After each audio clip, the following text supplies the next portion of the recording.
RTV Dakar li ci yéene kay ak Sokhna Awa Diop. salaamaaleykum mooy suñu mbokk internet yi ñuy bàyyi xel ñu ngi leen di nuyu dama leen di jukkil li gën a fës ci yéen kaay doore ko la tribune mi ni larme sans terme ñi nga xamante ñoo nekk fële ci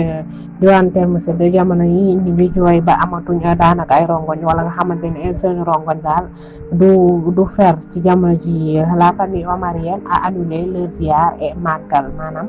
famille bi nga xamante ne ñooy famille omarienne daal ginnaaw mbas mi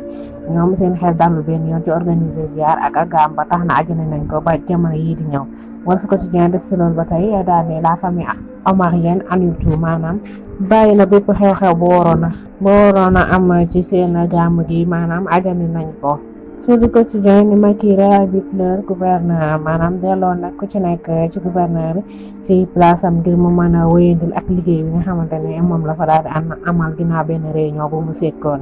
ak ñoom. Source A moom ñëwaat ak ñun ci daje bi nga xamante ni Mansour Faye da ko bëgg a daje ak taskatu xibaar ngir àndil leen ay leeral ci Covid 19 ak wax ci coow lim sekk ak Ousmane Sonko ba tax na kii di Abdou Fofana moom wax na ci lu bëri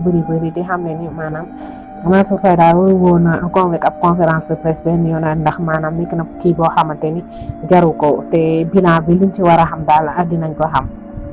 Réew mi quotidien ñëw ak ñun ci mboolem lu nëbbu woon wala mboolem lu nekkoon ab làkk-làkkal ci lii nga xamante ni moo di armée wala presse ak politique ak lu mu ci mënti doon nee na fàng ba ñëpp teg ci seen bët ba tax na itam ñëwaat na ci duel bi nga xamante ni moo opposé Mansour Faye ak Sonko nee na le duel Mansour Faye Sonko se poursuit. L'observateur ñëwaat ak ñun ci détails yi nga xamante ni réunion secrète bi bu amoon nañ ko ci coowal déguerpissement terme si ñëwaat nag ñun ci lu yaatu ci ab xëtam bu njëkk waxaat na itam ci Alioune Sall mi di rakk ci président di xam ne ni am na benn aventure ambiguë ginnaaw bi ñu waa BBC defee ci moom benn reportage jamono boobu ba nëga ni mu ngi ci ay jafe-jafe ba tax na itam moom mënul fexe